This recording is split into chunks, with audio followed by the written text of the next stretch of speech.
Play it on the set. Camera speed. Sound production. Roll sound. Rolling. Sound production. Take 2. Welcome to the I Remember Liking That Movie podcast. Remember those childhood movies you loved? Now, we're going to watch them again and find out if they're still as amazing as you remember. Or, your father was right. You were an idiot, and everything you watched was stupid. So buckle up, movie aficionados. Over-the-top gore? Check. Over-embellished action? Check. Gratuitous nudity? Double check. Storylines so absurd you could drive a semi-truck through those plot holes. Oh yeah, some of those movies didn't even know what a movie plot was. And that's the way we liked it. Now, here's your hosts, Anna Santos and Jimmy Coates.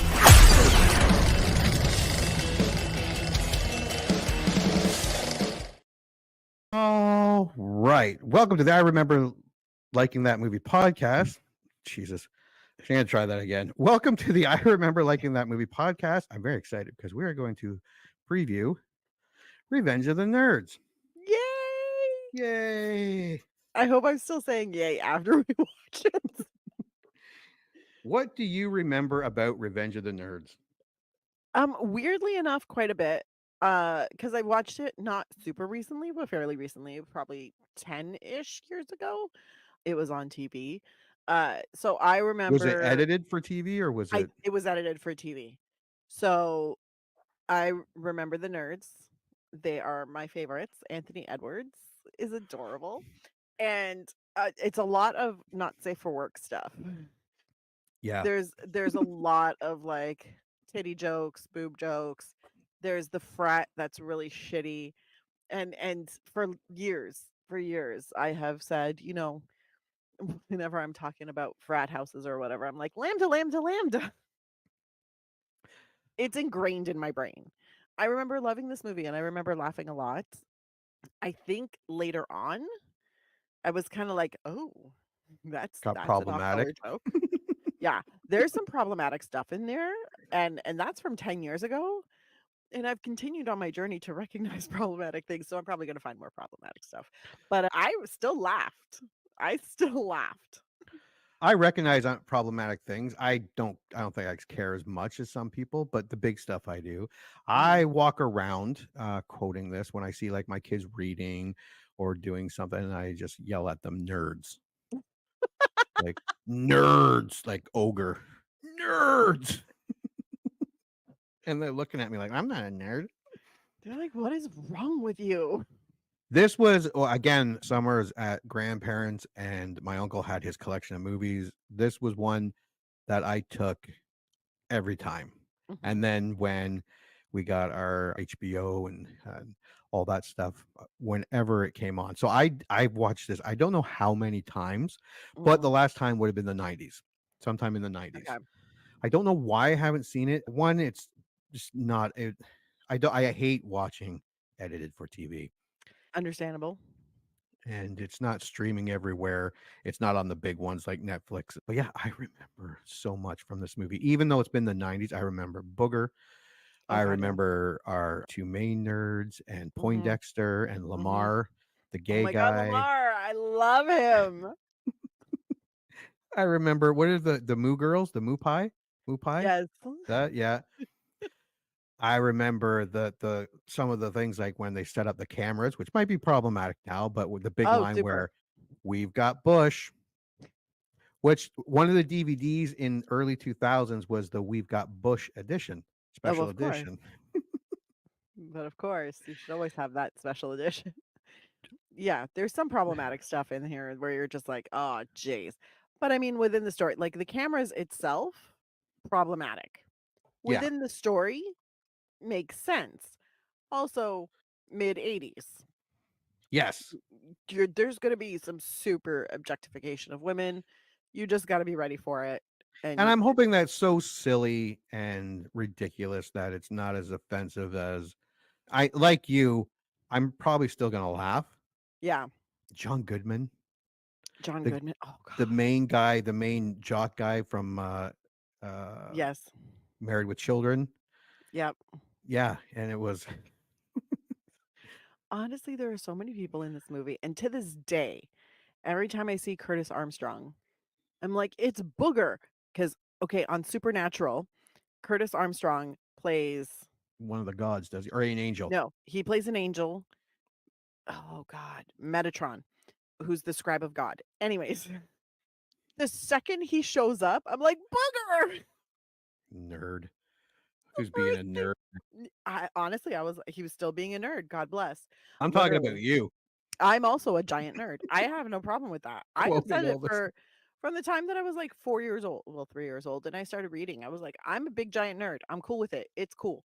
But anyways, I remember this movie though also, like the actors in the movie are burned in my brain Yeah. as their characters. Yeah. The character. Oh, yeah. It was hard not to see Yeah. Curtis Armstrong as not Booger. And I just doing this, I watched an interview with him. He fought to get the name changed. He didn't want his character to be called Booger. And he said there was stuff that he didn't want Booger to do. He realized that it was just the character and yeah. Yeah. He was Because just before even Revenge of the Nerds, he was a classically trained actor. Like yeah, he was doing Shakespeare and he was doing he's Booger. And it kind of typecast him for a while as it did. like Better Off Dead. He was the weirdo friend and Yeah. but well, they made 4 Revenge of the Nerd movies, so I mean, God bless. all right. Let's take a look at the box office. July 20th, 1984, it was released on a budget of 8 million and it grossed $40.8 million. Wow. That's a That's good not return. bad. And this is of note. It opened at number 11. It didn't even open up at 10 behind Ghostbusters, Best Defense, which just opened that same day, Mhm. Gremlins, Never Ending Story, which opened that same day, The Karate Kid, The Last Starfighter, The Muppets Take Manhattan, Indiana Jones and the Temple of Doom, Bachelor Party with Tom Hanks, which I remember loving that as well, Conan the Destroyer, but ahead of Cannonball Run 2, which was in like its 8th week, and Star Trek 3, The Search for Spock, which was in its like 11th week. All those movies Okay, you are know what? amazing. I was like, when you were like, it opened number 11, I was like, oh God. And then I see Ghostbusters, Gremlins, Neverending Story, The Karate Kid, The Last Starfighter, Muppets Take Manhattan, Indiana Jones and the Temple of Doom, and Conan the Just. I was like, well, of course you're going to be 11. Of Could you imagine course. going to the movie theaters and going, "Oh, I don't know what to watch"? You'd literally have to go to the movie theater for reals 11 times Yeah, easy. because I would want to watch every single one of these movies. So it opened at number 11. The following weekend, it dropped to 13, and the weekend after that to number 12. The theater, I went up to number 12. The theater average was so good, they added more screens. And by the time the 4th weekend came around, it was at number 4 and stayed in the top 10 for the next 7 weeks. It only opened at Impressive. 380 some odd theaters. And it was the ratio of the theaters that had it was making so much money or Yeah. decent enough money that everyone else was like, we want this movie in our theaters. And Mhm. it jacked up to like 900 and something. So it kept going up. Also, we should probably point out, like in the 80s, movie theaters were it wasn't just one big chain across the country or two big chains. A Yeah, lot of the exactly. theaters were individually owned, and it was up to the owner what movies they would purchase to Yep. like show. So, like, this is a big thing if it starts in a small amount of theaters and then it goes to like a bigger amount. Yes. It's not like now where it's like AMC and then everybody or Cineplex. No, it's very different. Yeah. The 80s Yeah. it was a Very wild and different. crazy time. But I thought that was kind of cool. Okay. It's super So, cool. oh, you know what we didn't do?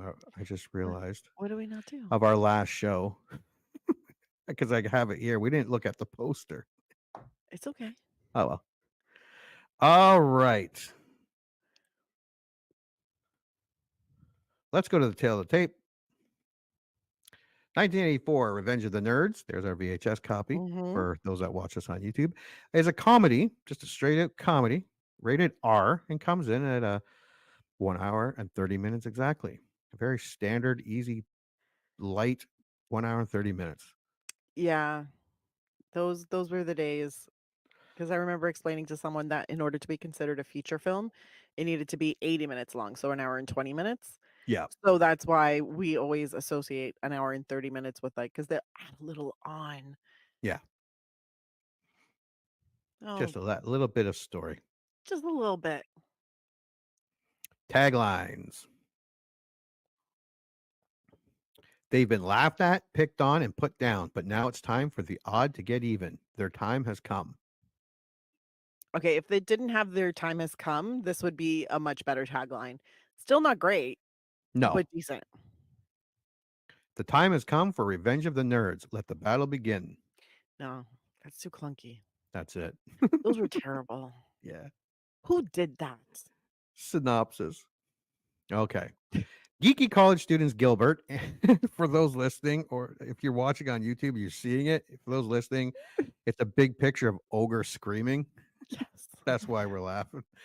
Geeky college students Gilbert, Anthony Edwards, and Lewis, Robert Carradine, are evicted from their dormitory when the Alpha Betas, who recently burned down their own fraternity house by accident, confiscate the building.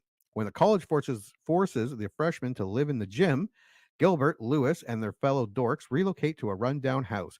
When the Alpha Betas, led by Jock Stan, Ted McGinley, that's who I was thinking of, repeatedly humiliate them, and then the nerds plot revenge. I just like to point out that I never realized they were called the alpha betas. And I appreciate that so Yeah, that was pretty much. funny. And the poster, very iconic. Yep. Up top, it says they've been laughed at, picked on, and put down, but now it's time for the odd to get even. And then it has Revenge of the Nerds in the big rock Mhm. chiseled out. Their time has come. Pillars, you have the two nerds, two girls hanging off them, and they're stepping on the three jocks, including Ogre and the main guy. And then all the stuff underneath written. Yeah, if you liked Revenge of the Nerds, it's a great poster. Yeah, it's a classic poster, and it gives you all the details of the story in, like, one hit. So you're like, Yeah. "Oh, yeah, the nerds get revenge." Yes. All right. Let's go to Rotten Tomatoes. 41 critic reviews. This movie comes in at a very surprised me, 71%. I am shocked. I am I was shocked. too. I was not expecting that. 50,000 plus audience reviews comes in at 73%. So critics and audience liked it pretty much the same. That is shocking. Got to remember, a lot of these probably are reviews from a while ago. I'm sure there are newer ones and new ones, but probably a lot of them are from a while ago. Yeah. Critic consensus, undeniably lowbrow but surprisingly sly. Revenge of the Nerds has enough big laughs to qualify as a minor classic in the slobs versus snobs subgenre. I'm ready. All right, we'll Ugh. start with Ron. You go first. This I wanted to show how there are people that love this movie. So this is 10 out of 10. We'll take turns. You can go first though. I'm ready. Oh wait, Do you wanna read this one? no, go ahead. Okay. I was thinking of IMDb. I apologize. Oh. Oh, So what, the you go 10 out of first. 10? Yeah. Yeah. Don't worry. If you've seen Porky's, Animal House, DC Cab, or Police Academy, you've seen Nerds. And if you liked the prototypes, you'll like the latest of the genre. Low humor and all. Belching, mooning, panty raids, peeping at girls, and booger jokes. Rita Kempley, Washington Post, original score not available. I mean, she pretty much spells it out, which I Yeah. appreciate. And yeah, I would like all those movies. Porky's, Animal House, DC Cab, and Police Academy. Have See, not Police seen them in Academy, a I long remember time. liking. Porky's, I haven't seen since like Been a while. probably the early 90s. Same thing with Animal House. I don't think I've ever seen DC Cab. DC Cab is with Gary Busey, Mr. T. I It's a have not seen it. oh no, maybe we should watch that. It's got Put a it on lot the of list. a lot of comedy people, and it's Okay, like put it again, on the it's an list. R rated, yeah. But yeah, But Mr. T's in it. It's awesome. I love Police Academy. Oh, I love Police Academy. Yeah. And when I was younger, I liked all of them. Right up until I didn't watch them as I didn't go out of my way to want to watch them after number 4, 1 through 4. Yeah. Yeah. And Okay. number 4, Citizens on Patrol. Number 3 was the introduction, or not the introduction, was when the little nerdy guy, Yeah. on the moped is joining, and so is Bobcat Goldthwait's gang guy. And number 2 obviously is Bobcat Goldthwait was the big bad. Yep. They're so dumb. But number 1, So hands dumb. down, the Oh, best. yeah. Yeah. Yeah, we should watch any of those. It would be great. Although the time period may feel ambiguous, its message of everyone feeling like an outsider and just wanting to belong is universal. Scott Nash, 3 movie buffs, original score 3 out of 4. That was Aw. heartwarming. Simple-minded romp about a group of freshman outcasts doesn't qualify for the dean's list, but Revenge of the Nerds shows more than enough smarts to deserve passing grades. Variety staff, Variety original score not available. Wow, they really went with the whole being a student thing for this Yeah. review. The only worthy successor to Animal House, Don Peretta, timeout, original score not available. They're saying they like the movie, but they're not Yeah, committing to a teen sex comedy with a brain. Scott Weinberg, efilmcritic.com, original score 4 out of 5. There we go. We'll see if it has a brain. One of the landmark tits and ass films of the 80s, and surprisingly a comedy with a lot of humor and even some heart. Black Davis, KFOR, Channel 4 News, original score 4 out of 5. Okay, teen comedy, but nothing special. Ken Hankey, Mountain Express, original score 3 out of 5. I put that Weirdly, one in for you I thought because Ken Hankey it's would Ken like Hankey. it. I thought Ken Hankey would like this. Ken, what's going on? Well, I didn't hate it. All That's right, true. Rotten. I'll start. It's one of the great unfathomably mysteries of Hollywood that this unspeakably awful comedy was successful enough to spawn no less than 3, count them 3, sequels.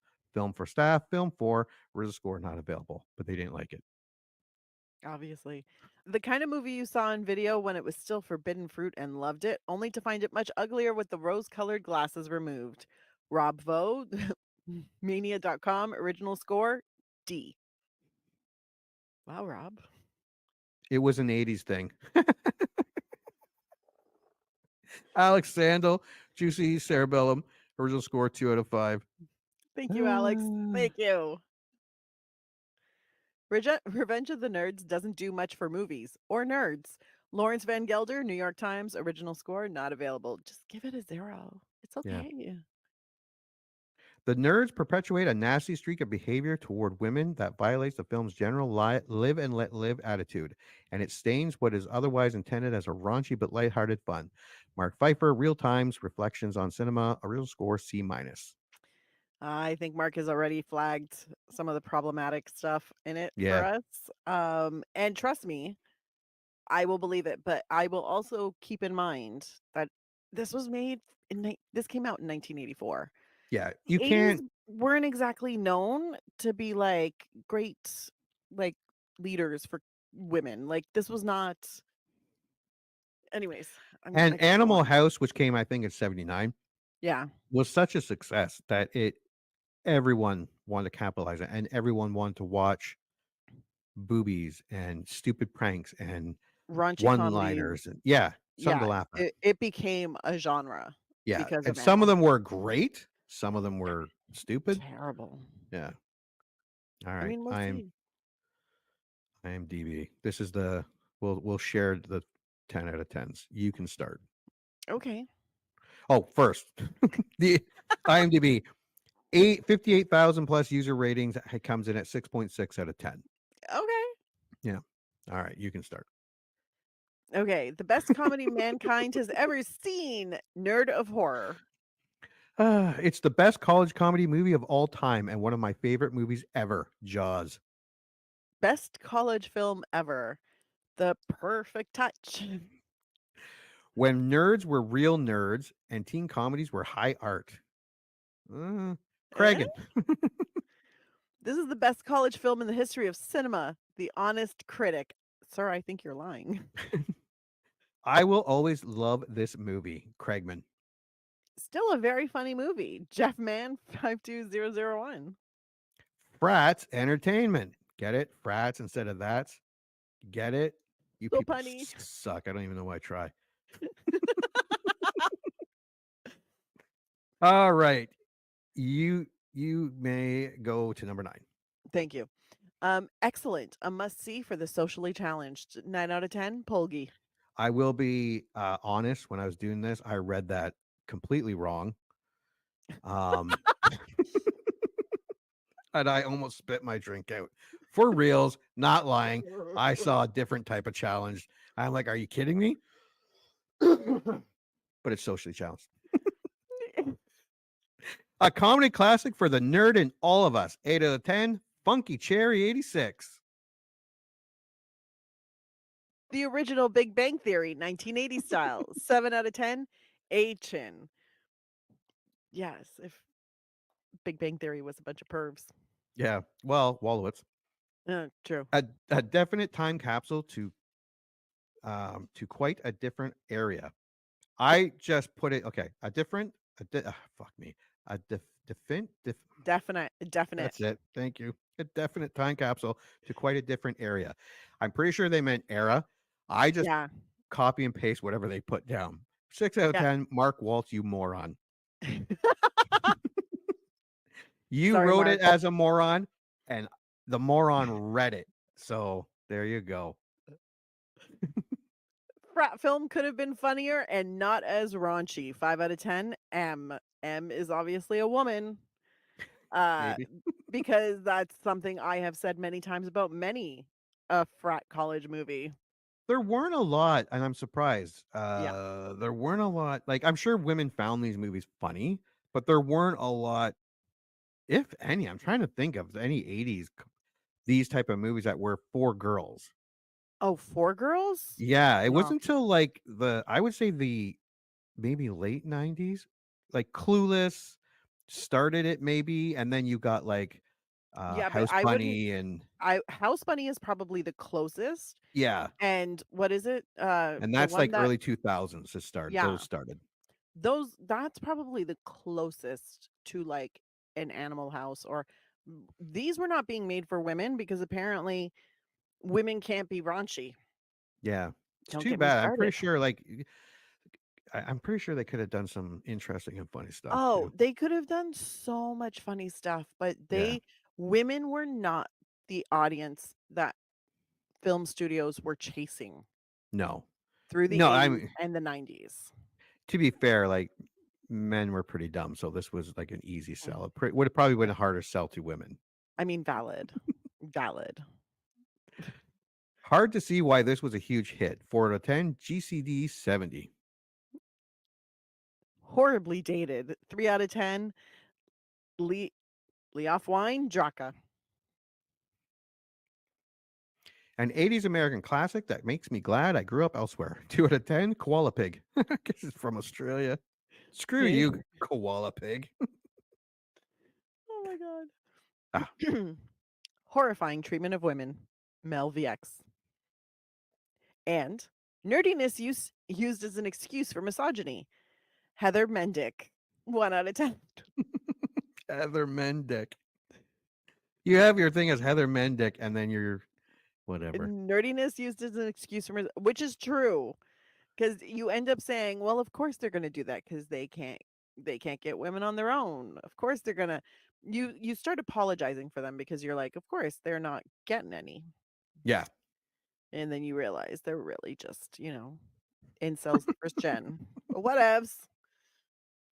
This movie better be funny. I'm gonna be so sad if it's not. I bought a DVD for Yeah. this. Yeah, I bought the Blu-ray for this. Never mind the DVD. Mm, All right. Yeah, really gambled on this one. Okay. yeah. Let's take a look at the trailer and then we're going to make our prediction. Just make sure it's not blowing my eardrums out.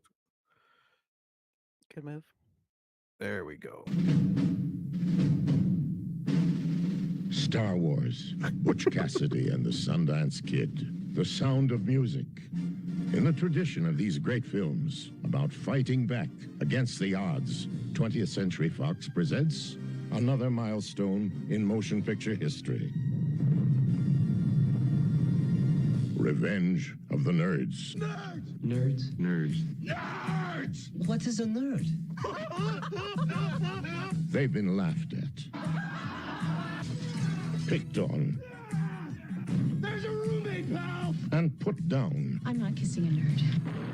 They don't have the moves or the muscle, You know karate? No. Good. but they've got the brains. I know what we're gonna do. It's time for the odd to get even. Their action tonight demands an immediate retaliation. How many cameras do we have left? This should do it. Oh, here she comes. Go up, go up. Oh, no. That nerd saw me naked. Are all nerds as good as you? Revenge of the Nerds. Their time has come. I drink to that.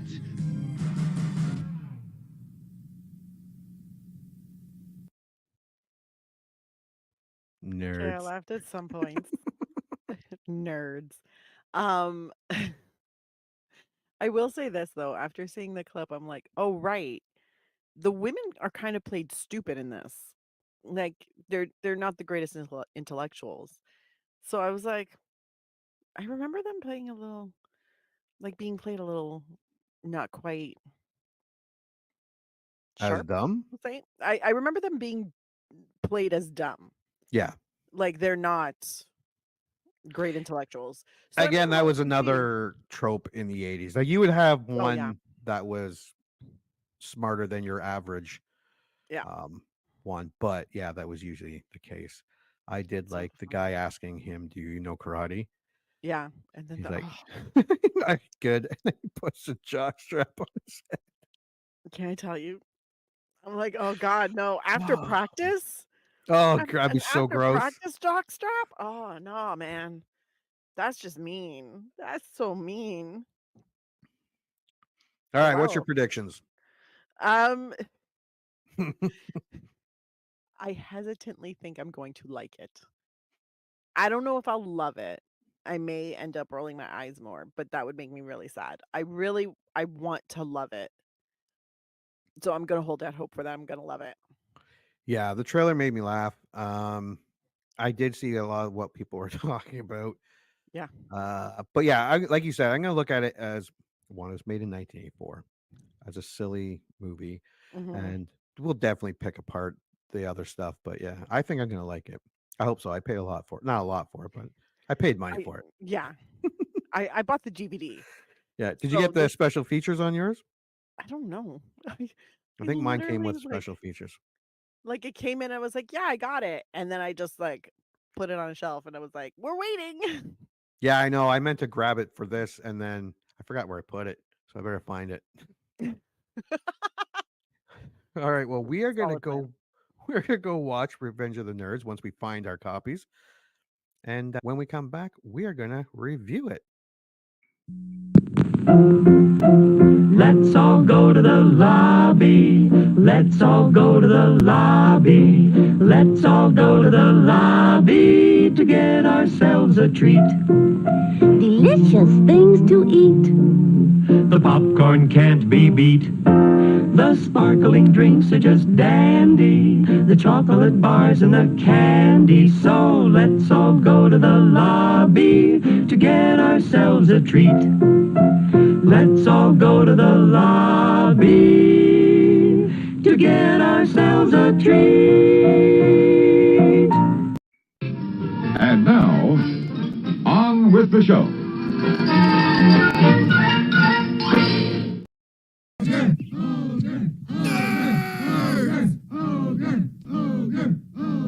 Where are they? I think they're talking about us. No way. Come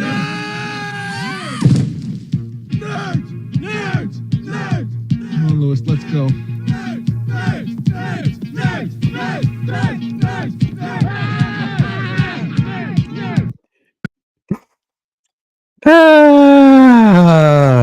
Ooh, wasn't that fun, kids? Boobies and bush and swear words and pranks, music montages. Turn down your volume a little bit. You're coming in hot. Oh, sorry. You're very enthusiastic about this. I mean, this was an adolescent's dream movie. Maybe an adolescent boy. Yeah. Did you watch 1984's Revenge of the Nerds? I did. And what is your initial thoughts? uh, the first half of the movie was trash, but the second half was thoroughly entertaining. What part But did you, what up to what point did you not like it? basically, okay, the first half had its moments. So there were moments that I really, really liked. Then it was only when it got to like homecoming at that point, like that all the games and the competitions and all that. I was super into that and I found that super entertaining. Everything before that, there were moments, but for the most part, it just left me frustrated and angry. Uh, What are your thoughts? I liked it. And yes, there were one or two parts of the movie that were, let's say, problematic. If you're a nerd. Not even if you're a nerd. If you're a woman, this movie is super problematic. But as a whole, I thought the movie was so juvenile, so silly. Like for those people that are like, it didn't age well, and this was so wrong, and this is misogynistic. All I have to say is, what are you gonna do? Don't watch it. Honestly, if you're easily offended by a lot of Jesus like Christ. toilet humor, this is not your movie. No, not at This is all. not your movie at all. Also, if you're a woman who's already very angry about the portrayal of women in film, Oh this yeah, is this is not not a your movie either. movie. Actually, you should You do avoid not. all 80 comedies. Period. Well, no, there are a couple. Although there are that some that kind of are, okay, but there are a for the lot that most are part, not. yeah. No, I had a lot of fun watching this. It was very nostalgic. Oh yeah, Super nostalgic. Like, and I forgot a lot of the jokes. I remembered like the big ones, but there was stuff that I forgot about, like the poker game with yes. Ogre and Takashi. And he's like, "What the fuck is a frush?" That That was one of the things, which by the way, we can also flag as probably problematic. problematic. And I'm kind of Um, with you. The first half, there were parts that I remembered, and it was a nostalgic thing that I yeah. loved. And there were a couple things that were funny. I would say by the time it got to the montage, it Mm, really did start to pick up. And yeah. by the time it got to, I love the games Oh my god. and the pranks and yeah, that stuff was pretty funny. Up until then, it was really going on nostalgic fumes, but it did have some 'cause basically it was just so silly and lighthearted, and it did have heart. The movie did have like tried to convey, and I think it did Yeah. in a way convey a pretty positive message. Not if you're a girl. No, not if you're a girl. There were no positive. Were there positive? Not really. I'm trying to think. Oh, the one positive message is Betty apparently finally gets an orgasm. Good for Yeah, her. yeah, That I felt really sad for her when I realized. I was like, "Damn, girl. Like, how shitty was Stan?" yeah. And she That got it by way oh, of sexual assault. exactly. That also made me because I was like, "This is not okay. Yeah. This is really not okay. This is" and then afterwards, she's just like, "Oh, you're a completely different person. You're not my boyfriend." And I was like, "Uh, nobody else is gonna flag this? No?" And we'll get to that in more in depth once we get through to that part. But some Mhm. things, yes, didn't age well. But I would argue to say I don't think they were even. I think you knew even back in the 80s that that No, might right. that was totally hinky, right, in the 80s, because Yeah, this movie, it's from what, 1984? 84. Consent was not a fully conceptualized thing. If I'm not mistaken, I think sexual assault within a relationship, like with your wife, still wasn't a crime. If Right. someone can fact check that for me, because I'm pretty sure it happened either in the early 80s or the mid 80s. Like that was when they were like, "Oh yeah, by the way, you can't rape your wife." So it was a very different culture back then, where something like this is like, "Oh, he tricked you. Ha ha. Well, you got an orgasm, so it's all fine." Which is Like all it's good stuff to know now. Like, uh, don't don't pretend you're rape someone else. your wife. Got it. Don't rape your wife. Don't rape strangers. Don't rape friends. Just That don't goes rape for your people. wife too. She can't rape you. That works both ways. Like, there's plenty of times where my wife tried to force herself on me. I'm like, no, I'm tired. Your wife is gonna be She's so like, mad at you for saying. she's like, you gotta take it and like it. No, and even as a kid, like I really do like. If you think this movie spawned like Peeping Toms or Sexual Predator, you're an idiot. Boys weren't watching this going, oh, I guess it's okay. Why does he even bother wearing a mask? He could just roofie her and then she'll like it and want more. And then when they're arrested, but the nerd said it was okay. No, Bill Cosby was doing what he did without watching Revenge of the Nerds. True. He's been doing it since like the 60s, the early 60s. So, I mean, the OG. I don't know about OG. No, maybe not the OG. Entertainment OG. Probably not. No, beginning of Hollywood was super. I'm pretty sure it was bad. Yeah. It was like really bad. It was absolutely terrible. But yes, 100%. Even in 1984, you could have gotten certain plot points like Lewis and Betty getting together without that. Like it could have happened. Because what if Betty didn't appreciate Lewis's oral skills and just screamed rape? That would have turned into a completely different movie. Much darker. Oh God, yeah. They would not have been winning that homecoming competition. No, the movie would have went right off the rails. Would have turned into a very different movie. All right, let's go over the movie. Best friends and nerds Louis Skolnick and Gilbert Lowe enroll in Adams College to study computer science. So the film opens up with Gilbert laying in bed, nervous about going to college. His mom talks to him. Louis comes over, tells Gilbert, let's go, and rips the comforter off to reveal Gilbert is already dressed and ready to go. And they laugh. We get the opening of the movie in which is the song Revenge of the Nerds by the Rubinos. Yes, very, very synthesizer filled. And actually about the movie, a very 80s staple. Yes, but also, can we talk about the font of the credits? It was that computer font from the 80s where they were like, this is the technical stuff. Ooh, it's a computer. I was like, oh, guys, is this how you're going to nerdify this? Which in today's society, like being into computers is not a nerd thing anymore. No. Now it's standard. Now you got people who were stay-at-home moms who were like, I'm learning coding. Yeah. Like totally normal. Yeah. But back in the 80s, it was a nerdy thing. It was. It was a cool thing too, especially if you're a kid. But we also get the drive to college with Dad, played by James Cromwell. Credited as Jamie Cromwell. Jamie Cromwell. This was one of his new first, not his first one, but he was. And what a career! Nerds, pigs. That'll do, pig. But if you would have told me back then that Lewis's dad was going to be an amazing actor in some of my favorite movies, I believe you. He was awesome in this. When they were talking about getting laid and he wished he was going with them.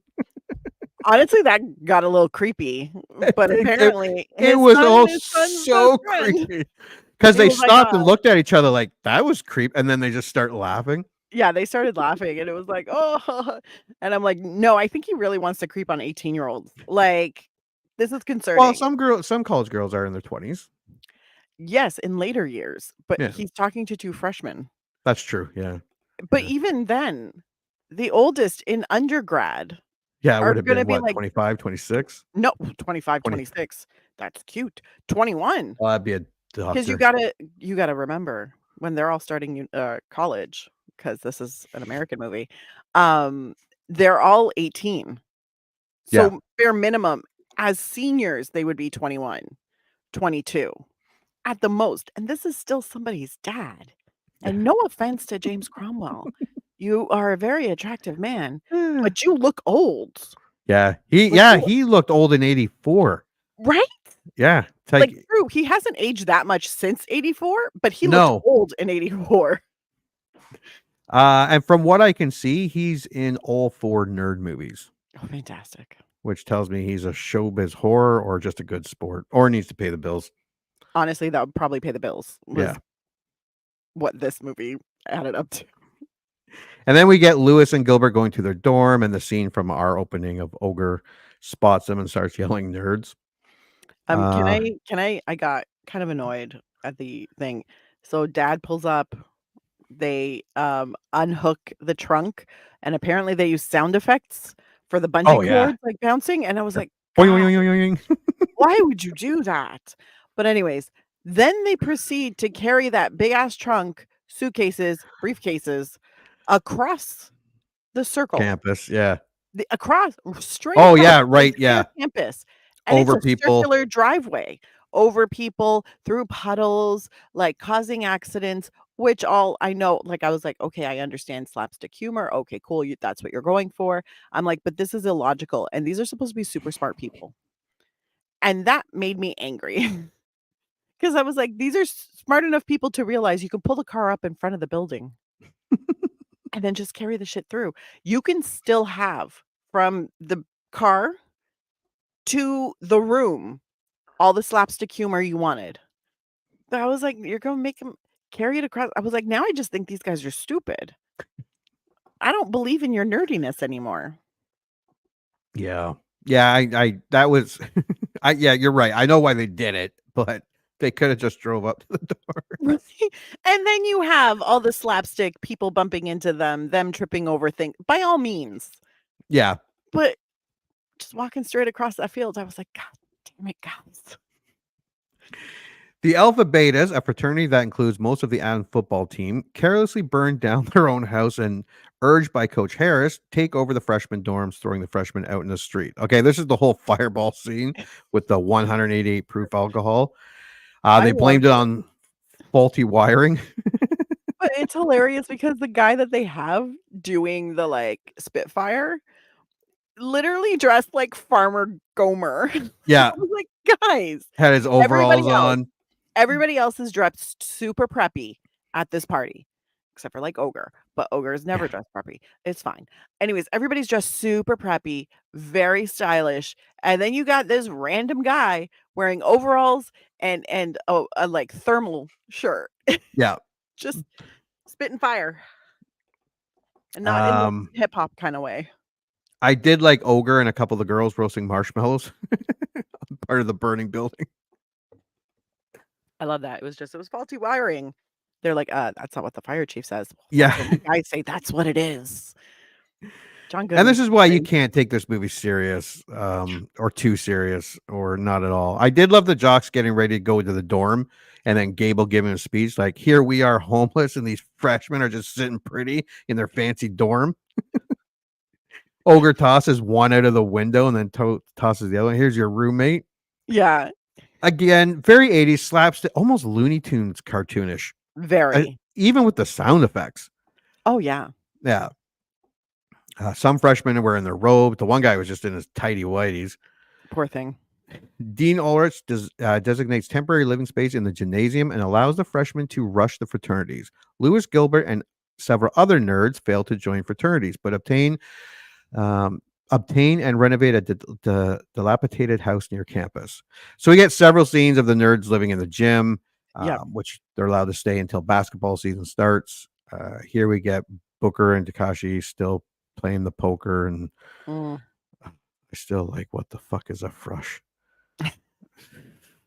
I'm Well, gonna get that on a shirt. every time Takashi says anything, Yeah. the accent becomes, like, Oh, kind of, and Booker's like, "What's that?" And I'm like, "Ah." The first couple times, okay, sure, but I'm like, at this point, you're living with this guy for a while, you should understand what he's saying. yeah. And I understand it's a running joke, and it was super funny to make fun of accents in the '80s and the '90s and the 2000s, let's be real. And some people still think it's super duper funny. And then I wanna remind them, that person who's speaking with an accent speaks multiple languages, you fucking moron. Yeah. Where you only Um, speak one. and you only speak one and not even that well. So calm the fuck down. So the first couple times I was like, "Okay, yeah." And then it kept going and I was like, "It's getting old now, guys.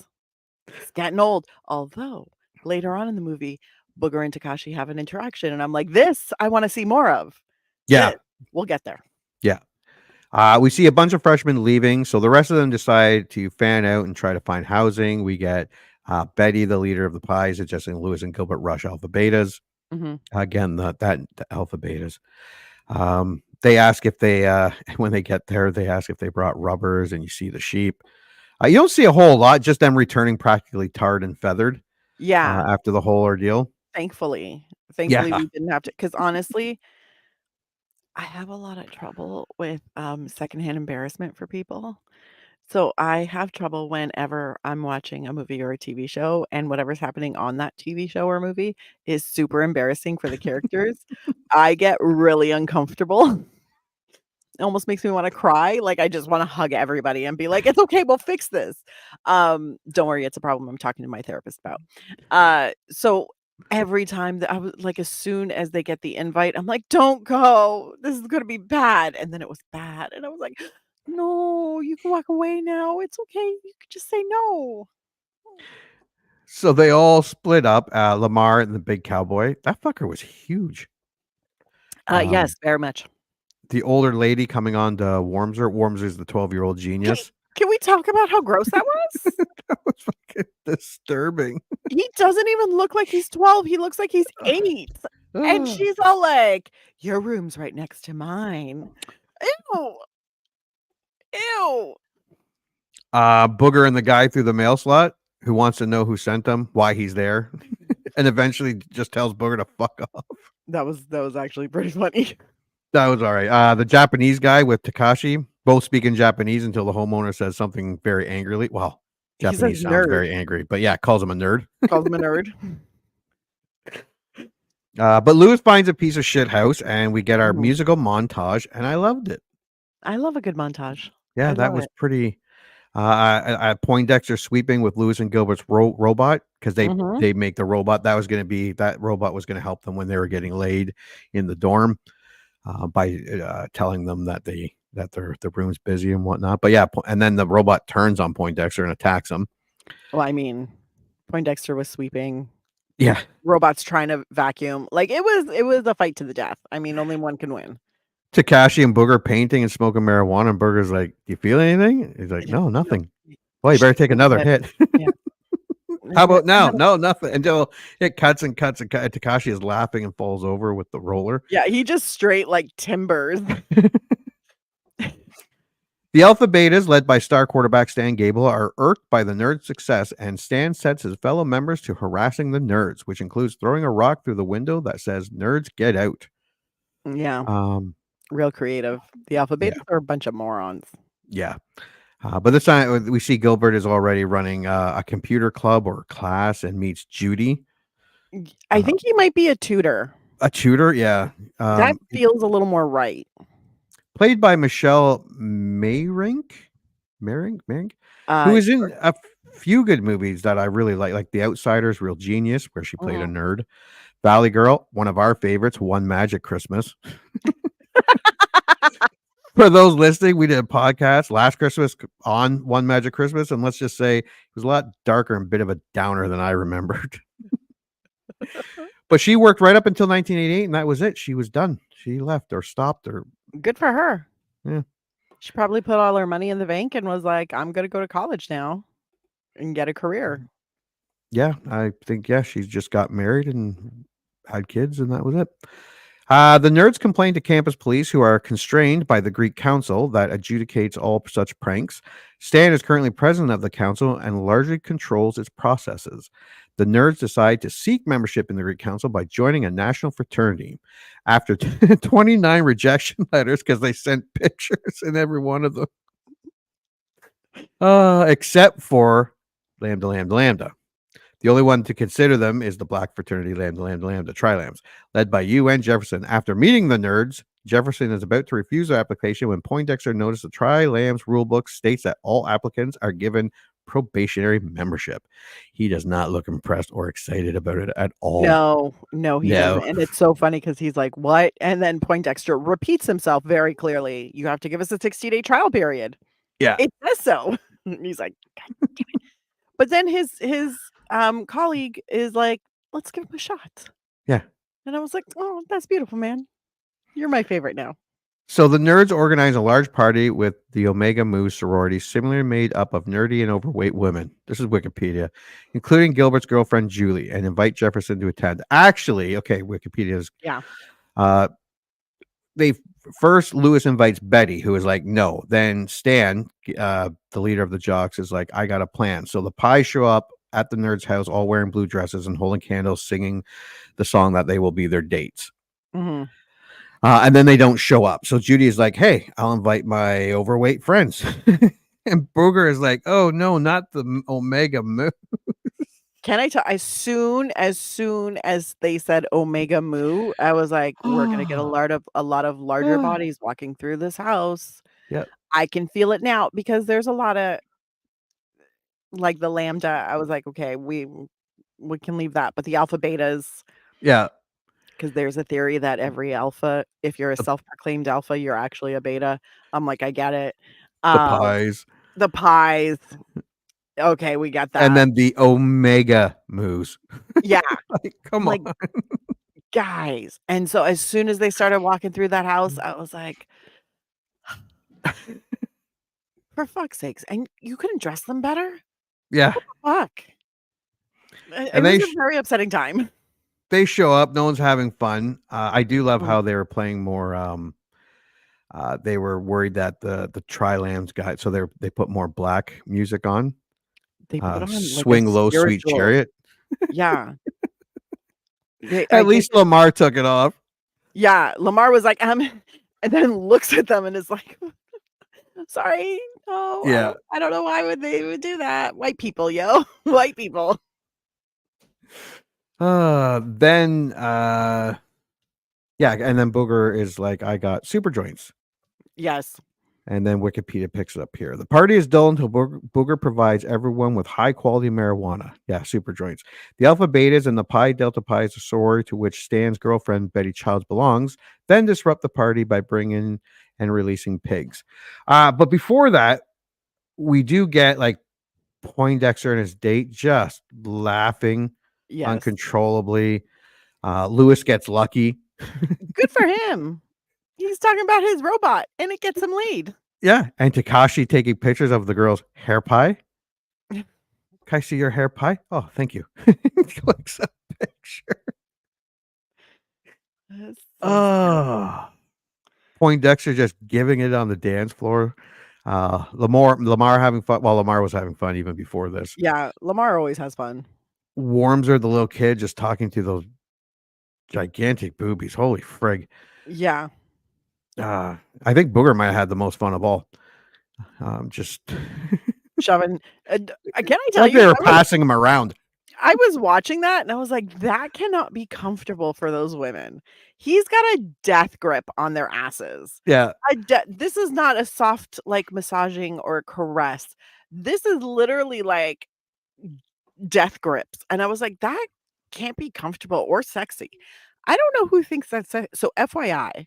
If you've ever watched this movie and you see the way Booger is grabbing these women's asses, don't ever do that to an actual person, woman, man. It doesn't matter. If you're going to grab somebody's ass while you're dancing, first of all, make sure that this is within the accepted code of conduct for behavior. Don't do that like you're trying to bust a water balloon. This is fucked up. It's fucked. I was like, she's going to have bruises on her ass. Big handprint bruises. The nerds exact revenge on both groups by pulling pranks of their own. Impressed with the nerds' tenacity, Jefferson grants them full membership. Well, the pranks, the heat in the jock straps. Was the one, liquid heat in the jock straps. Which I appreciated. Yeah, the panty raid, which was actually pretty funny. Yes. But this was a distraction as Lamar and Wormser had a second mission of installing video cameras. Which was not funny. I was like, okay, big giant video cameras. The actual installation of them, kind of funny. Yeah. Seeing the candle or the camera and like realizing like now we have pinhole cameras. Yeah. So you could literally like put them anywhere. The holes they were drilling for these cameras, the look of the cameras, I'm like, oh my God. Well, I made a note. I said, how did they not discover these fucking cameras? Those holes were huge. Right? And one of them was like not even like in the ceiling. It was in the. I was like, in you the can wall. see Like you it. could see it. Yeah, it was like above a picture or I something. was like, how are these girls that stupid? You don't see a giant hole in your wall? Yeah. But the nerds hiding and running through the hall laughing was pretty funny. Yeah. Some trivia here. When I was checking out some of the special features on my Blu-ray, I found it. Yeah. I found mine too. I thought for a second I had lost it, which was terrifying. Yeah. But I went to the audio commentary and happened to just pick this scene, and they were all like the people that were talking during the scene. Lamar and Wormser went like Navy SEALs, and they said Larry B. Scott, who played Lamar, actually Mhm. climbed the rope to the second or third floor without using his leg. That was him, all arms. And Holy that was not a shit. stunt guy. They're like, that was like Lamar. That was Larry. And when he pulls up Wormser, that was him too. They're like, he was in unbelievable shape. Oh my well, no, you can kind of tell as he's doing his jazzercise. Yeah, that he's That is in a good shape. very like cut man. Yeah. He is in shape. Small, but But mighty. yeah. Then Wikipedia skips over the part of them going home and watching the pies on the camera live feed Big all giant night. pervert. All night they don't sleep. They put No. beer, which by the way, how the fuck did they buy beer? They're all freshmen. Yeah. And 18 years old in the States. I'm pretty sure in 1984 you had to be 21 to drink. But anyways, it was super like you're just watching them Yeah. sleep, And them shower, them brush their teeth. we did see boobies. We did get the phrase "we got Bush." Ugh. And although this was in retaliation, like we must state Yeah. that sneaking into the any dorm, frat house, apartment, bathroom, change room, is wrong. Yeah. While seemingly justified in 1984 and funny in 1984, still a little funny today. Look, It you is a wanna movie get back at fiction. them yeah, if you wanna get back to someone for releasing pigs into your party, you release raccoons into their house. Like, that's the appropriate the panty raid was the appropriate response. Still weird, but Yeah. on the level. Setting up a bunch of cameras, watching multiple women change is just so everyone here listening or watching is wrong. And So wrong and now illegal. you and illegal. And now you know. Yeah. The more we know. Man, those things were great. Those were great. Okay. However, the harassment intensifies and Stan prevents any attempts by the Greek Council to sanction Alpha Beta.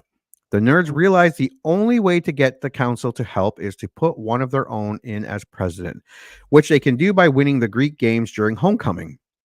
Partnering with the Omega Moos and using their extensive scientific knowledge and creativity, the Tri-Lambs compete strongly with Alpha Betas and Pi Delta Pies during the athletic events. I love this part. This is my favorite part. This is my absolute favorite part. Also, shout out to Gilbert, the character of Gil. He recognizes his nerdiness.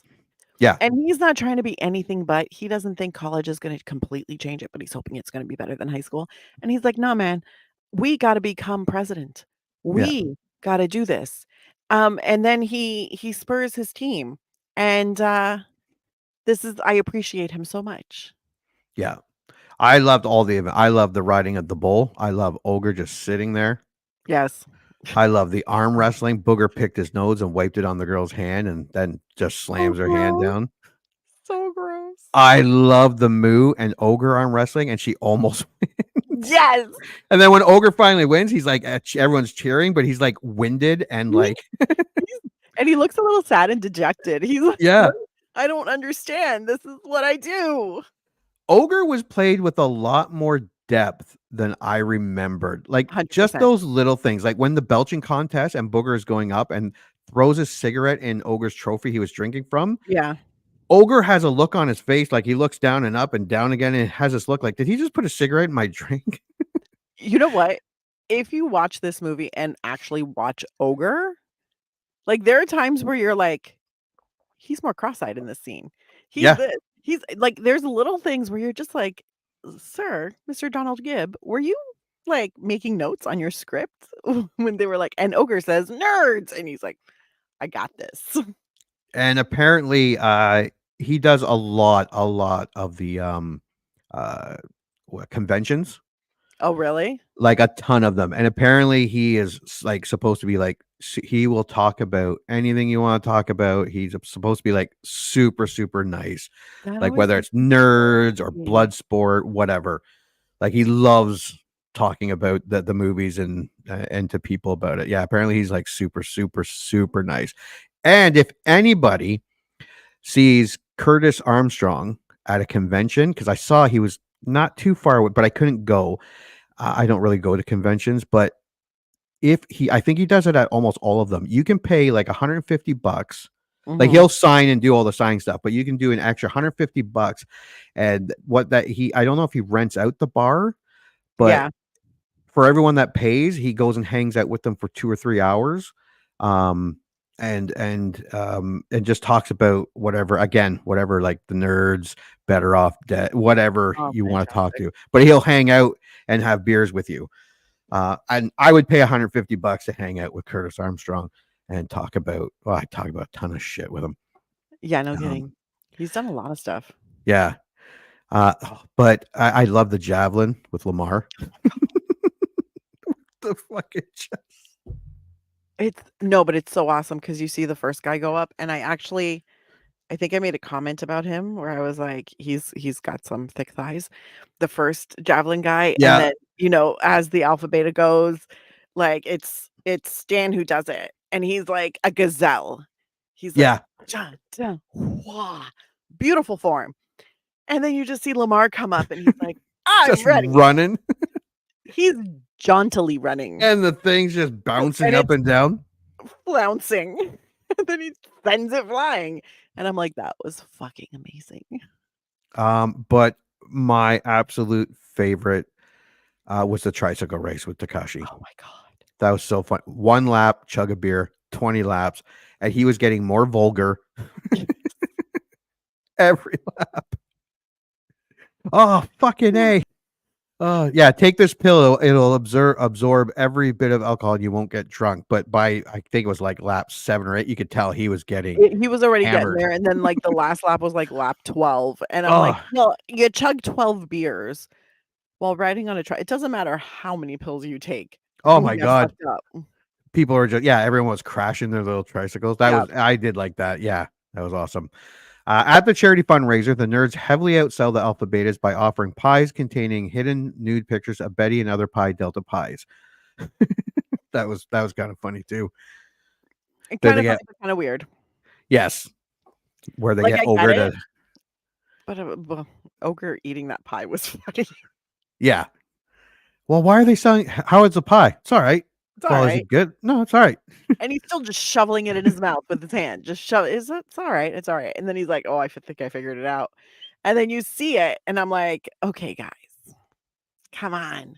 Yeah. Now, and then Stan's like, "That's my pie." That was a good. He's like, "That's my pie." But I mean, if the woman had consented to having her titties out on that pie plate, and they didn't, I would have no problem with that. I'd be like, go ahead, use her titties to sell your pies. But they did not. So I was like a little uncomfortable with that.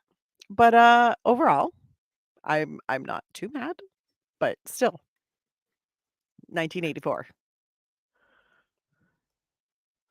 Hold on 1 second. Also, I'm going to take this chance to say hi to Brian Sanchez, who has commented on YouTube. Hey guys. Hi, Brian.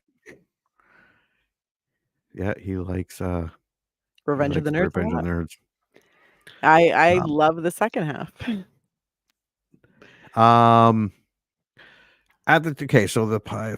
So during this, Lewis, who has fallen in love with Betty, steals Stan's costume and tricks Betty into engaging in sexual intercourse with them. Okay, so this is a little problematic. A little. I kind of get what they were doing. I get it too. But still wrong. Like, wasn't there one person during the script reading going, Really?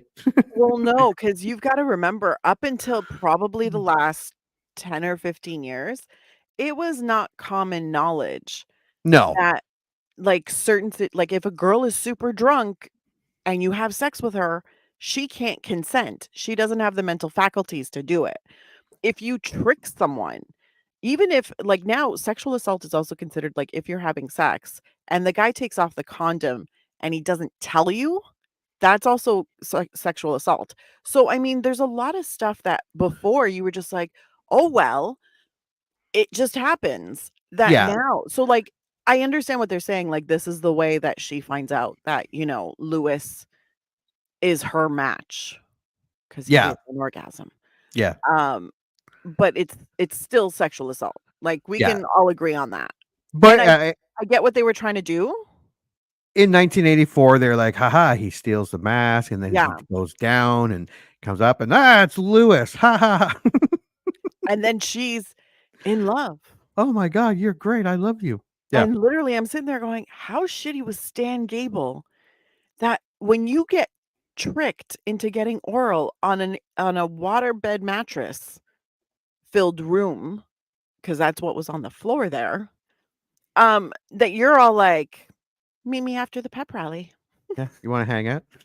What? This man Yes. just pretended to be your boyfriend so you would have sex with him. This is not okay. Yes, because kids, if you're listening and you didn't get permission, you're taking something without permission. You're taking something that doesn't belong to you. Yes. Isn't that right, shipwrecking kids? And if you get caught, I definitely end up in trouble. remember, taking something that isn't yours just isn't right. Now I know. And knowing is half the battle. G.I. Joe!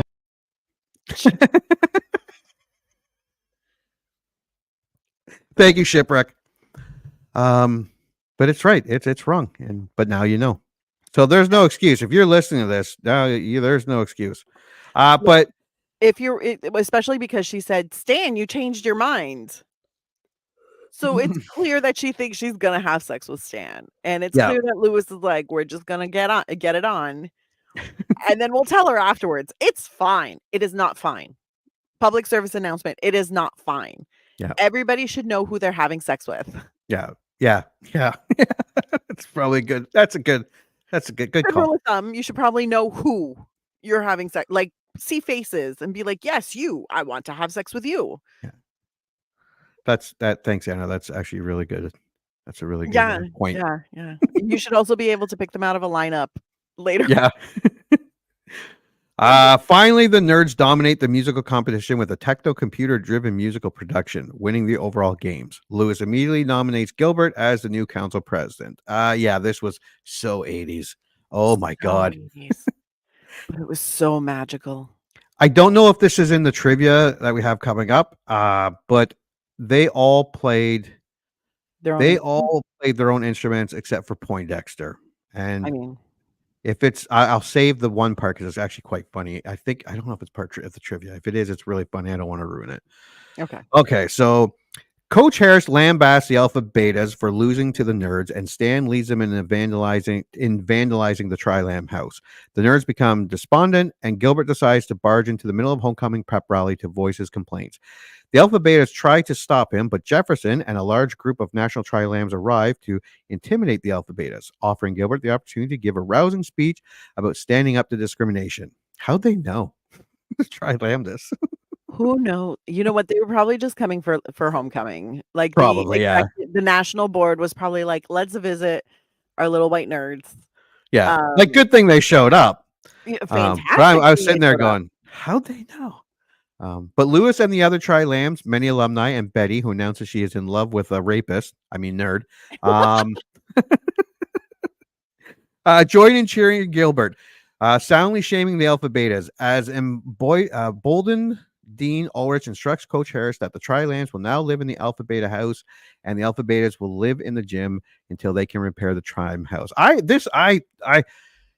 This was a very moving speech by Gilbert. I actually felt something when he was giving that about the wanting to belong and all that stuff. I was never a nerd, but I you know. Who were you in high school? I was honestly the funny guy. I was not a jock. I was not the most popular guy, but I was good for a laugh. See, I don't think I wasn't popular, but I wasn't like super outwardly nerdy, we'll say. I was a giant nerd, but nobody knew the depths of my nerdiness. I managed to like fake it enough. So I was like middle of the weighing it. Yeah, and what constitutes a nerd? Like what? Well, people who are socially awkward or I had that. who have a lot of But I wasn't like overly smart. well, if they're super So smart. But I also went to an all-girls school where the majority of the girls there who were super smart were also very popular. Like we definitely celebrated intelligence in that school. And we were like, the smarter you are, the more we want to know you because you're interesting. Which was really helpful for me at least. Because then it was like there was don't get me wrong, a lot of girls were rolling their kilts and opening up too many buttons when we were leaving school because we had literally a line of guys sitting across the street waiting for us to get out. oh, I hope they were like you Most around of your them were in high age. school. Oh, Most of them were okay. in high school. Okay. Some were in their 20s. So ew. But Construction workers. honestly, we got a lot of those looking at us too. We used to, well, you know, because my high school is where the college was at Bay and Wellesley. Oh yeah. Okay, so I was literally like 2 or 3 doors down from that on Oh, so Wellesley. you had all kinds. Yeah, so it was Yeah. a lot of business people, and then like trying to go to like the subway station was a whole nother issue, and it was a lot of pervs. They see a kilt and they start losing their sense. Well, I mean, Catholic school girl. I mean, Jesus Christ! Like, you didn't We have a had problems. chance. Yeah, no. But I mean, we didn't really have like we had kind of less classically or socially cool kids, but we still thought they were cool because they were interesting and they were funny or they were very talented. But they just didn't fit the image of a cool kid that we had in the 90s. Right. But no, the Queen music comes on. We are the champions. Yeah, no, I like the ending. It was a good I a love good the ending. ending. Yeah. Yep. And that is our movie. So let's bring up YouTube scores first. Yes. Okay, Let's see it. so first we have give me 1 minute here. Where are the nerds? Where are the nerds? Okay, so basically it was Buy It, Nerds Rule, 80s Rule. We had Rent It, We've Got Bush, Stream It, To Shut Your Dad Up, and Skip It, It Did Not Age Well. So our results for the last week of voting were 68% said Buy It, Nerds Rule, 80s Rule. 14% of voters said Rent It, We've Got Bush. 11% said Stream It, To Shut Your Dad Up. And 7% said Skip It, It Did Not Age Well. I'm surprised that many people said buy it because I bought it and I'm not mad about buying it, but I'm not thrilled about it either. Well, I did buy it, and mine comes with I'm a nerd and I'm pretty proud of it. I guess it's a making of deleted scenes, Revenge of the Nerds TV pilot that never aired. I watched the first couple minutes. Oh my God. Bad. I'm going to watch the whole thing. Commentary by director Jeff Canoe and actors Robert Carradine, Timothy Busfield, and Curtis Armstrong, and the original theatrical trailer. Yeah. Apparently mine has bonus features too, but I don't think they're anything special, to be perfectly honest. Oh, no? I didn't even check the bonus features. I was just like, whatever, play the movie. It's fine. All right. So that was our poll. What is your score? My score straddles the line between Stream It and Skip It. This is a movie where if you're not familiar with the 80s kind of film genre and if you're one of those people that whenever you watch an older movie, you immediately kind of place it in today's society, you are going to hate this movie so much. Oh yeah. Now, I'm one of those people, I can watch it and realize, okay, this took place in 1984. A lot of this was acceptable behavior. Yeah. And it was perfectly normal. So I can watch it and not become enraged. It still makes me a little uncomfortable. Cause like I'm sitting there and I'm like, there's a full on like sexual assault in this thing. There's like spying on people. There's distribution of nudes that are not some their own. Like people are distributing other people's nudes. And I'm like, I am not comfortable with that. So I mean, there are things that are very, very wrong in this movie, but then there are things that are so, so right. So part of me is like, you know what, stream it. You'll laugh a little bit. You'll get a little bit like ickified, and that's okay.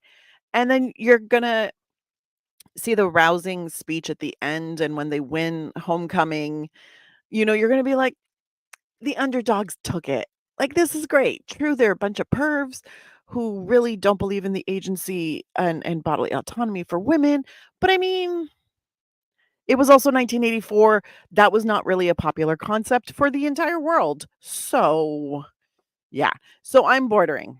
Uh, I would not pay money for this though. I did. I'm not thrilled about it, paying the money. I'm also not super mad about it because I mean the ending kind of made up for all of its shortcomings. Like the second half of the movie takes it and it kind of evens it out with the shortcomings from the first half. Now, would you watch it again? Probably not. No. I might honestly, to be perfectly honest, I might skip to the homecoming and just watch the second half of the movie. Right. Because the first half was okay, but also at the same time, it was also like Gilbert was my saving grace in this movie. Gilbert when he's hitting on Judy, is that her name? Judy, Yeah. yeah. Gilbert hitting on Judy with and then me being nerd enough, I was like, "Sir, you didn't write the code for all of that as you're typing. You're not writing code." No. That was That it's just animating by itself. I'm like, "That is not how that works." No. But I mean, like, I'm like, "Can we just get a movie with Gilbert in it?" Because he seems the least, like, gross of all of them. Gilbert and Lamar. Give me that movie. Gilbert and Lamar. Gilbert and Lamar. What's your rating? My score is Revenge of the Nerds is a raunchy comedy from the 80s, one of several, like a lot. But I think it's one of the better ones. I would put it up there with Police Academy, Porky's, Weird Science, Back to School, and our upcoming one we're going to do, Major League. And I'm sure they have parts that didn't age well either. Now, I haven't seen those movies in a long time. I'm just assuming they're still good. The movie has nudity and language and silliness, which is exactly what you wanted in your 80s comedies. The plot was thin. The characters were characters. But what it lacked in substance, it made up in humor and actors who committed to the characters. And surprisingly, it had a lot of heart and it had a great message at the end. Not the sexual assault or the peeping Tom stuff. The part about everyone at one time or the other didn't belong, felt out of place. I thought that was really good. Yeah. I can forgive the bad in the movie because the whole movie itself was very cartoonish in its presentation and delivery, like right up to with the sound effects. It was just silly and not really meant to be taken seriously. If you look at it as today, yes, and you do take it seriously, this movie is very problematic. If you look at it in 1984, it's just a silly comedy. That does have a couple parts that are kind of like, ugh. And the parts that didn't age well should be recognized as such. They were wrong, absolutely. But I don't think the movie intended it that way. I say, I say buy it because I bought it. Because I bought it. Yeah, and if I bought it, you should buy it too. I will watch Revenge of the Nerds again, probably a couple times. It's a light comedy filled to the top with nostalgia, and it's just a quick and easy ticket back to the 1980s. Yeah, I did enjoy it. I did enjoy it. It didn't make me laugh uncontrollably, but I did appreciate it. I thought it was a pretty good movie. I would say I wouldn't say buy it at like how much I paid for it. I would buy it at a discount. That would be my official. If you get it for like $8, yeah. That I could save. I say buy it at a discount. Yeah. Do not. I paid. I want to say like $15, something like that. I think I paid like $15 too. That These was are a hard little to much. find. Yeah, they are hard to find. And that was a little much. But I'm like, if you saw it on Amazon or YouTube or Apple, and it was on for like Apple has tons of these movies all the time for Yeah. like $5-7. Yes. If you remember liking it, you'll probably like Yeah. it again. Yeah. Mine also includes Revenge of the Nerds 2, Nerds in Paradise. Oh, There's a Paradise. I So remember it was like liking a that one 2 for too. 1. So it's like I paid $7 or Yeah, $7.50 so for that's a not movie. bad. So I'm not like thrilled about it, but I'm also not mad about it. I think the second half of the movie makes up for the first half. The first half is a little bit slow. A little slow. It definitely feels like the first half was really just setting up for the second half. Yeah. So I'm like, I get it. You need the first half to get to the second half, and the second half is where I had the most fun and enjoyed it the most. But, the first half has its moments. Yeah. Am I going to crave watching this? Probably not. Am I going to watch 2, 3, and 4? Yeah, probably. Yeah, I was going to say hold off on number 2 because we should probably. Yeah. That could be. We could probably go down number 2 again. We can definitely do number 2. Yeah.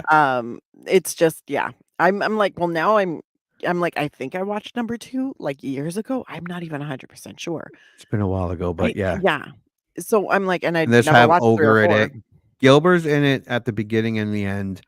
Yeah. He's not in it as much as it, but Everett Lamar and Booger and Lewis and Poindexter, I think they're all in there. And Lewis's dad. Yeah, I think this movie has its moments, and a lot of nostalgia. A lot. Oh yeah, like I did watch this a lot when I was a kid. Late 80s, early 90s. Yes, Yeah. I watched this movie a lot. So I mean, there is something for that, and it might be better if you're triggered to watch it on TV because they probably edited to watch that be the only part they didn't take.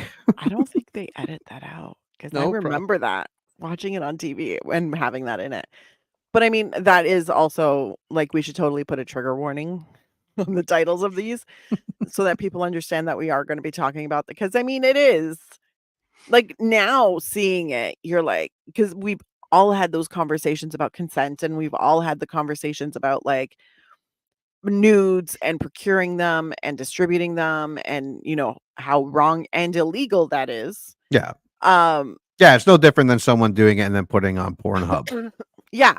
Yeah, So, or putting on the internet period, like on Facebook or yes, Instagram and in or whatever. 1984 there was no internet. Thank God. Because oh my God. Oh boy. So I mean, like we understand that now, but in 1984, everything that happens in this movie was socially not necessarily it was accepted, not celebrated. It was But it just was like, oh, boys will be being boys. boys. Yeah. Like, But even girls were like that. Like, oh, they're so silly. yeah. They were like, that's just what boys do. Yeah. And you're like, what? Now we can look back and be like, that's fucked up.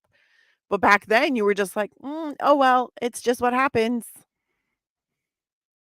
It's disturbing, but at least this make for a really great conversation, everybody. Yeah. And watch the nerds. Also, I had this thought after I watched it. I was like, that felt like a movie about nerds that was written by popular people. Oh, Like yeah. people who have never been nerds Yeah. wrote this movie about nerds. Yes, absolutely. I'm All just like, right. this is weird. So as part of our YouTube, before we get to trivia, I have this guy. I thought this was very interesting. This is Curtis Armstrong, and this is here. We'll take a look. He never struck me as being a nerd. He's an outsider. He's an total outsider. Very well, yeah. I think he's totally cool with it. But what winds up happening is he and the nerds are all thrown out of the freshman dorms together. He isn't with them until he's forced to be with them due to circumstances. So what is interesting to me about Booger was, I mean, it was a challenge to play a part like that. Anyway, You didn't want to, and you didn't want him to be called Booger, right? You fought that. That's right, I did. Isn't that hard to believe? It was one of the many things that I objected to. Well, you're a classically trained actor. You had done Shakespeare at that point. You're a Yeah. theatrically trained actor, and Yeah. you're suddenly playing Booger, and you're being told by the producer that this is based off of a friend who would wipe boogers onto a cardboard box underneath the seat of his truck. Yeah, it's the most sickening story I've ever heard This is really to this gross. day. It's a gross story. It's in the book. You'll really like like it. It's really bad. So yeah, no. I fought Booger tooth and nail. I was cast. I was auditioning. I auditioned for Gilbert Lowe, the part that Anthony Edwards played. That was what they said I was reading for. It was the old bait and switch, and then they told me that they didn't have me in mind for that, and in fact they wanted me to play Booger, which at that point in the script was almost non-existent, and what was there was just foul. I mean, he if you go on YouTube, it's actually pretty interesting interview. I like that he's super straightforward about it. He's just straight up like, no, what was there was foul. It was foul. All right. So let's go through trivia. Yes. There wasn't really anything bad. I mean, other than the most blatant stuff in the movie, but it all sounded like everyone got along. Everyone had a lot of fun in this movie, from what I can read here. All right, so you can start. All righty. Okay, so James Cromwell has said that when he came up with the nerd laugh after the other actors imitated it, he later realized while driving home from the studio on the first day of production, it was his ex-wife's laugh. Robert Carradine says that when he read the script, Lewis's laugh was described as a goose honk. He was not sure how to do it. However, by chance, the first scenes shot were of his father dropping Lewis and Gilbert off at college. When James Cromwell did the laugh, Carradine mimicked it. Oh God, that's terrible. It's his ex-wife's laugh. So we can thank James Cromwell for And his ex-wife. the nerd and his ex-wife for the nerd laugh. On the documentary for the special edition DVD, it is revealed that many of the actors, included Robert Carradine, Curtis Armstrong, and Timothy Busfield, initially did not want to do the film, but gave in because the movie either paid well or it was a chance for some of them who were struggling actors to get into a movie. Yeah, I can see reading the script going, what? Yeah, this is a pay the rent movie. Yeah. Like nobody's reading the script and going, this is an artful masterpiece. Yeah. I see Oscars. Poindexter's glasses are so thick that Timothy Busfield could not see through them. In scenes where he moves, he is usually guided by a companion. Couldn't even fucking see. Oh. God bless. When Jeff Canoe was interviewed by the producers, they asked what kind of movie he thought he could make given the material. He responded, "One I would be embarrassed to have my name on." They hired him immediately.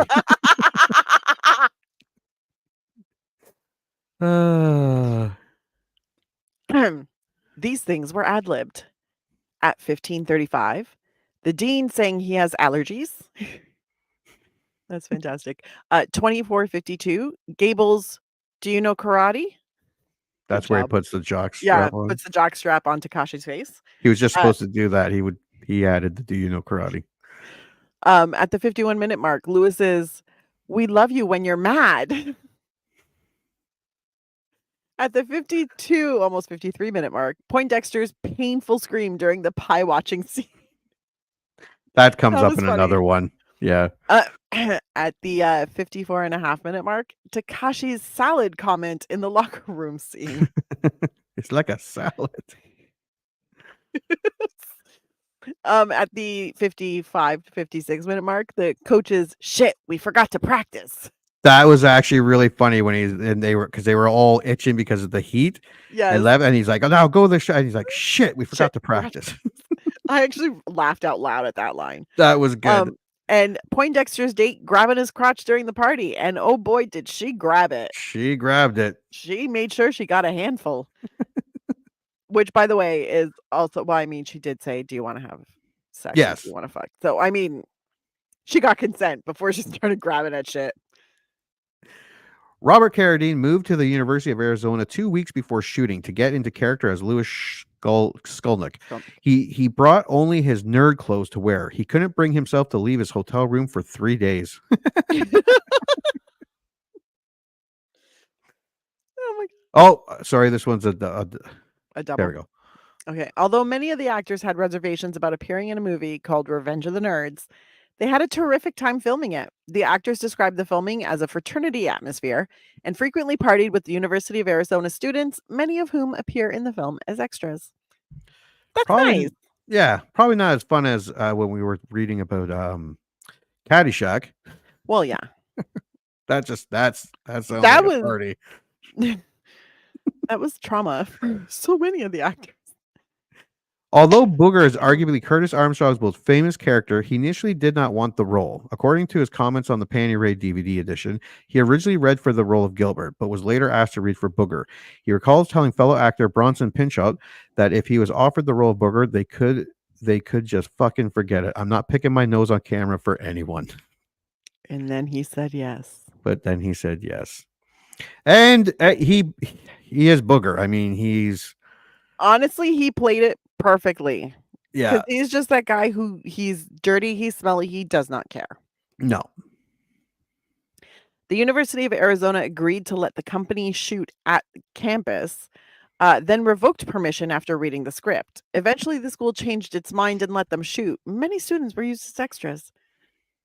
That's fantastic. I like that. They're like, of course you can come film. Yeah. Read the script. No, you can't do this here.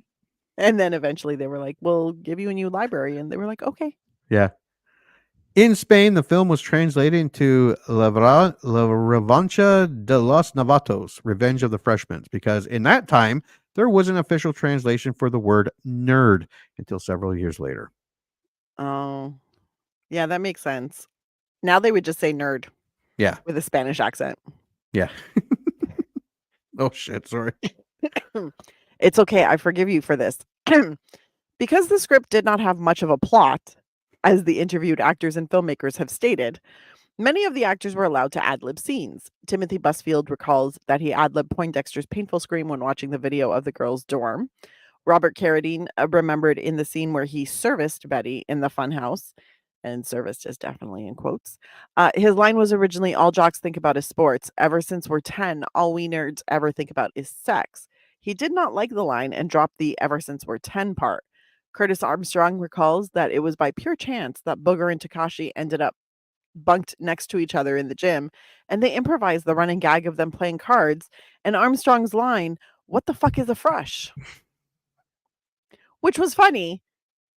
What the fuck is a frush was funny the first time.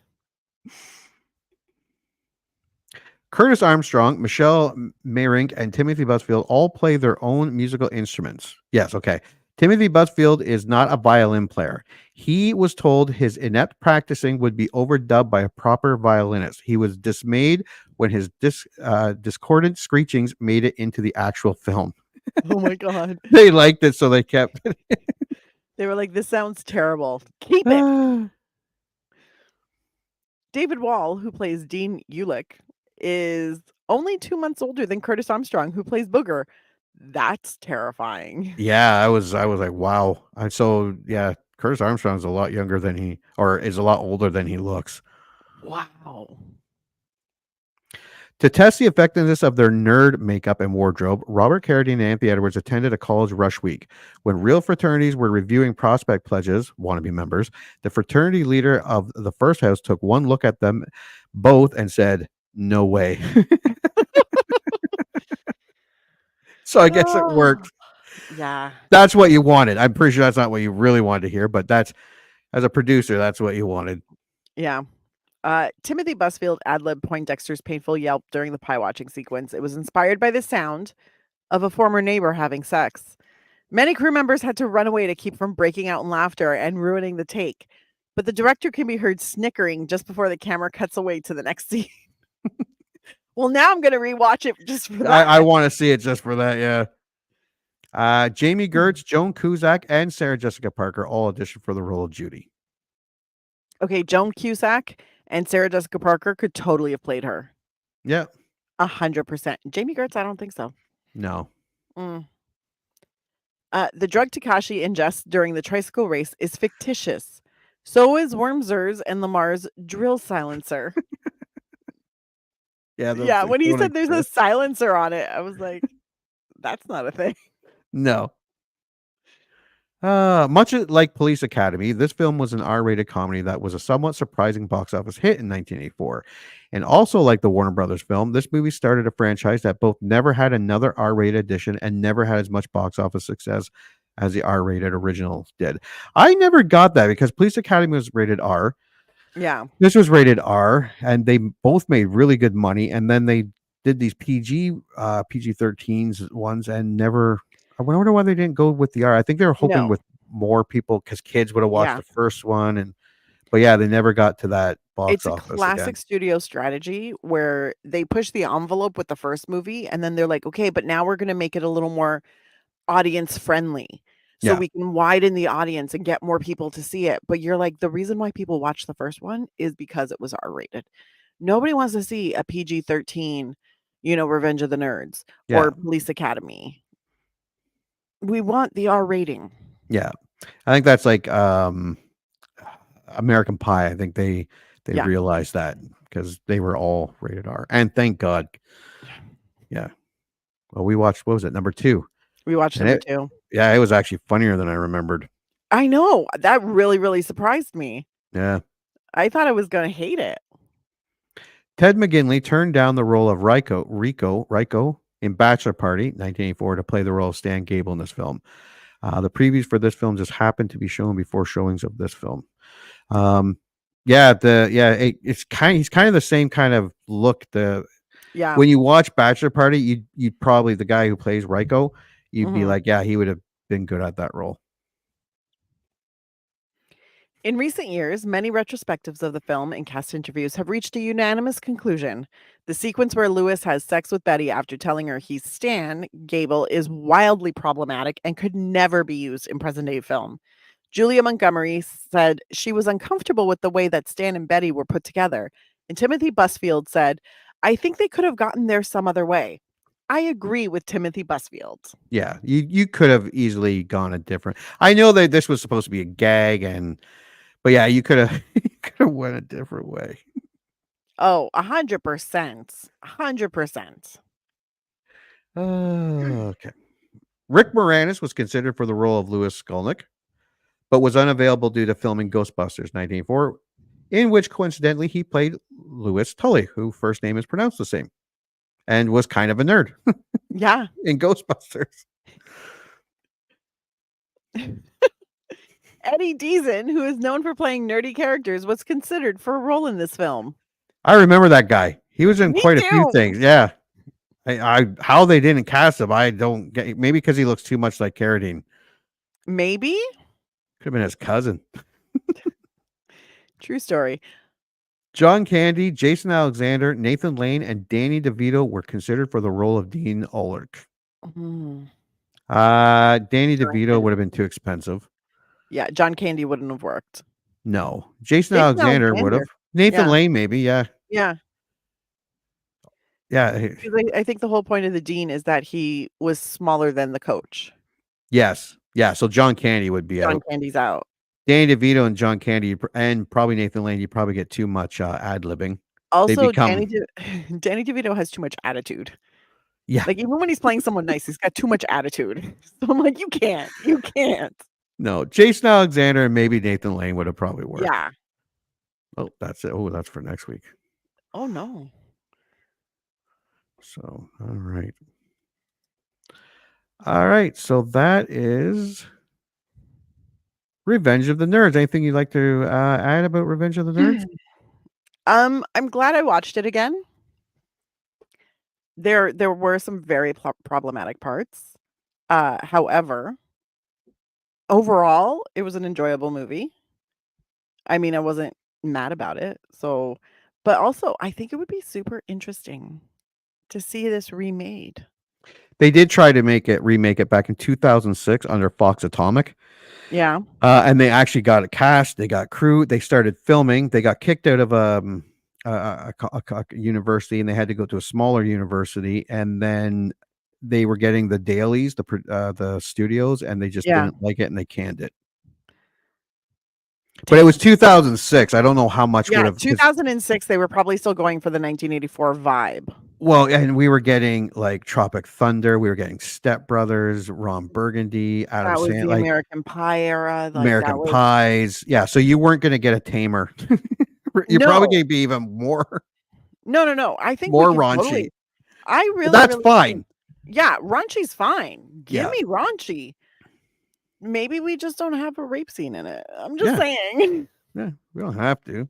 Yeah, Yeah. or make it a little more entertaining the first half. Like I'm like, I want 1984's Revenge of the Nerds reworked. Yeah, you should get like the American Pie guys, writers and producers to Reworked so that when it airs today, you're not left feeling icky about certain parts of the movie. That would be really nice. Because a lot of the movie is great. And then there are certain parts that you're like, oh, God, why'd you do that, you motherfuckers? But All yeah. right, so we got to stream it. Well, stream it, maybe skip it. Yeah. And buy it at a discount. This All is right. not a movie for everybody. Like I want to make that super clear. This is not a movie for everybody. This is a movie for people that watched it in the 80s and 90s and remember liking it. You Yes. still might not like it this now. Or someone who can watch it through the lens of The time it decade was or the done. time it was made. Yeah. Because if you can do that, but if you watch it through the lens of like today, you're definitely not gonna like it.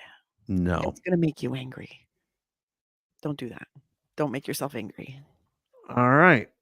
So thanks for going back to 1984 and watching Revenge of the Nerds. Go and buy it like I did. Spend a bunch of money on it. Yeah. Yeah. If you do Anna's, you get 2 of them. Yeah, because they're not streaming Revenge of the Nerds. They're streaming all of the sequels, but not the original. Yeah. Actually, Stars down in the States is streaming Revenge of the Nerds 1. Oh, thank God for them. Yeah. So yeah, you can stream it if you get Stars. All right. Well, until the next movie we remember liking. And now, folks, it's time to say goodnight. We sincerely appreciate your patronage and hope we've succeeded in bringing you an enjoyable evening of entertainment. Please drive home carefully and come back again soon. Good night.